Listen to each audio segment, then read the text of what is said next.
नमस्तेऽस्तु भगवन् विश्वेश्वराय महादेवाय त्र्यम्बकाय त्रिपुरान्तकाय त्रिकाग्निकालाय कालाग्निरुद्राय नीलकण्ठाय मृत्युञ्जयाय सर्वेश्वराय सदाशिवाय श्रीमान् महादेवाय नमः। ॐ नमः शम्भवाय च मयोभवाय च नमः शङ्कराय च मयस्कराय च नमः शिवाय च शिवतराय च।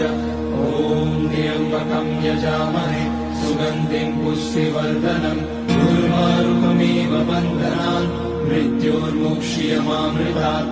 नागेन्द्रहाराय त्रिलोचनाय भस्माङ्गनाय महेश्वराय नित्याय शुद्धाय दिगम्बराय तस्मै नकाराय नमः शिवाय। मन्दाकिनी सलिलचन्दनचर्चिताय नन्दीश्वर प्रमथनाथ